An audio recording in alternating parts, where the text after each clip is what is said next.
What's going on, guys? So, the fear to greed index today is at a 27. We're down from last month when it was a 69, and then down from earlier months when it was in the 70s, okay?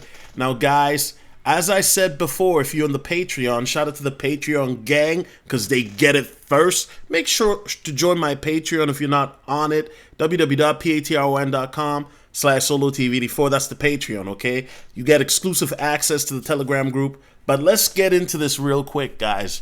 So, as I mentioned before earlier at the beginning of the month, I said that, hey, we're going to see probably a phase where Bitcoin is going to be trading sideways, or we're going to be going down to about 45, 47, right? Now, we did go up a little bit to 62. We couldn't make it past 63.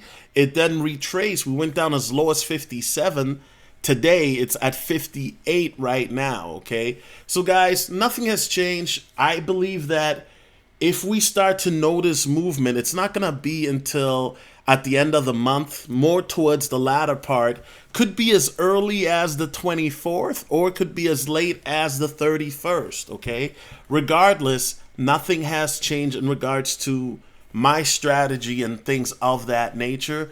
If Bitcoin goes down to 45, 47, I'm definitely going to be looking to swoop up some XRP and some SHIB, maybe some LUNC, and see what other coins are doing like Sol, XDC, etc. Okay, there's a lot of different coins, but those are the ones that I'm looking at primarily right now. But guys, I want to address the elephant in the room because when I see the fear to greed index, right, is at a 27 and Bitcoin is at nearly 60,000, right? We are up nearly double from a year ago, and you have all this negative sentiment, right? This is just the stuff that I found in the news today. So, Dubai court approves crypto payments for salaries. Guys, basically, the Dubai court of first instance has validated the use of cryptocurrency for salary payments in employment contracts. This is huge because now we're going into an adoption phase where people are being paid in crypto for salaries. And Dubai, Dubai has, whether you like Dubai or not, whatever your thoughts are, I will say this about Dubai, right? Because I pay attention to Dubai because there's a lot of stuff that comes out crypto related. Dubai is definitely taking a foot forward in regards to innovation and adoption when it comes to crypto. So that's very exciting to see. Dubai is one of those places, right? And that's why you got all these millionaires and billionaires living out there, right? Dubai is very innovative, very tax friendly. And that's why a lot of ballers, your Da Vinci J15s and all of them, they love living in Dubai, okay? So this is big news. Another news that came out today, crypto payments go mobile. USDC to introduce tap and go on iPhones. Now, guys, this is huge because basically what this allows this to do is imagine how many people, you're talking about millions of people that are iPhone users, right? And now they can use USDC tap and go launch to make payments on, if they go to a store or things like that. So third party will have access to this NFC chip and secure element technology, including Australia, Brazil, Canada, Japan, New Zealand, US, UK. This is huge. Now, if we can get that for Africa and, maybe, parts of Asia, that would be even better. I mean, I know they got Japan on here, but it'd be nice to see, Singapore, Vietnam, Philippines on there as well. You feel me? But guys, this is huge. Once again, another example of mass adoption, right? The elephant in the room, because when people talk about crypto, right, and people, you still have people in 2024 that they don't know this is going on, right? They're not paying attention to this stuff. And guys, what I'm showing you guys here is this new financial system that we're going into, this quantum system, it's going to take time to build. They've been building this now for decades, possibly as early as the 70s or 80s, okay? This isn't just some infrastructure that happens overnight. It takes a while to implement this, okay? When you look at news like this, Senator Todd Cruz now holds this much Bitcoin. Now, for those who are not familiar, Senator Ted Cruz is a senator out of Texas, USA. He ran for president back in 2016, if I'm not mistaken, and he's now holding up to $100,000 worth of Bitcoin. Okay, this is one of the most well-known politicians in America, and he's a crypto-friendly senator as well.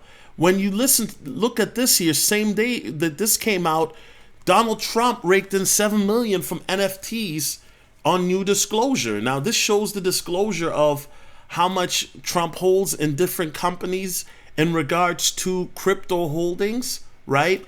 And then here you see Trump's Ethereum wallet, right? He owns over $1.27 million worth of ETH, right? He owns over 135K of USDC.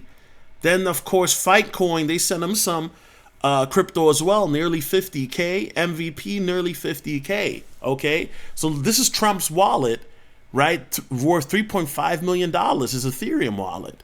So what am I trying to say? Well, guys, you have politicians now. President Trump is running for president again, right? His JD Vance is vice president. He owns about 250K worth of Bitcoin, right? So you have politicians now who, Trump 3 years ago didn't call Bitcoin garbage. Now look at Trump. He hodls some more crypto than anybody as a politician, right? JD Vance also is a very crypto-friendly guy. That's Trump's running mate.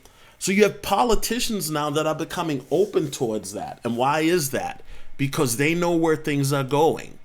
Now, for the final piece of news here today, world's third largest public pension fund buys $34 million of MicroStrategy shares. Now, this is by the South Korean Public Pension Fund. They just increased its crypto exposure by buying tens of thousands of MicroStrategy shares. Now, some of you are wondering, well, what is MicroStrategy is in crypto? MicroStrategy actually is a Bitcoin buying business intelligence firm. That's all they do is Michael Saylor. That's all he talks about is buying Bitcoin. He's a billionaire, right? That's all MicroStrategy does is buy Bitcoin, basically. And you know what? And the fact that you have pension funds now, right? You also have pension funds in Wisconsin that are buying crypto. I mean, they're doing this, right? And I know that this is MicroStrategy, so it's a proxy. But the reality is, guys, that everything is moving towards this new quantum system of finance, okay? And crypto, digital assets are going to be the main driver of that, okay? That's just what it is. And so when you look at this thing, right, because everybody's so focused on price, which is cool because we know in the short term, things can happen where it'll move sideways. Bitcoin could go down to 40,000, 30,000 again, whatever, right? But in the long term, we know that Bitcoin is going to hit 100,000, 125,000, 150,000, 200,000, 250,000, and beyond, right? I don't have a time frame to give you, but eventually it'll happen.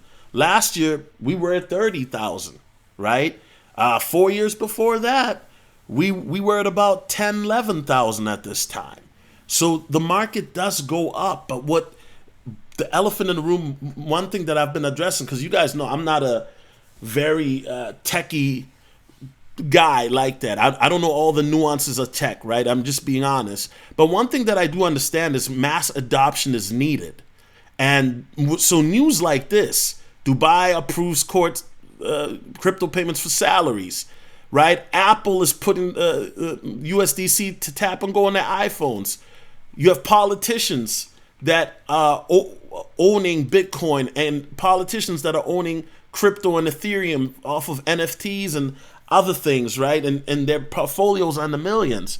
I mean, if that's not a signal or an indicator, I don't know what is. Third-party pension funds now are buying MicroStrategy shares, which is a Bitcoin intelligence firm that just buys mostly Bitcoin, right? So we're at a stage now where a lot of people forget that we are still early, and I understand it's discouraging when the market moves like this, but eventually something is going to give where things are just going to go up and up and up. And that's when you want to make sure that, you are in position that when things go up and up and up, you're not caught off guard. You're able to take profits. On the flip side, if things go down, down, down, you're not in a position where you're panicking and selling, but you're actually in a position where you're like, oh, this is a great now time to dollar cost average because we're down. So let me buy the dippy dip, okay? And so, yeah, guys, I wanted to make this video because I think it's important to be positive and keep your eyes on the prize. I think that we're very close to some breakthroughs, right? And we just have to have faith. With patience comes long suffering, and if you've been in this bear market, guys, or this market since 2021, right? I know we've got some new people. I know that a lot of you have been patient and a lot of you have suffered. I know that, okay? Trust me, I know that, okay, from firsthand experience. Anyway, guys, God bless. I'm out. It's your boy Jones. Peace.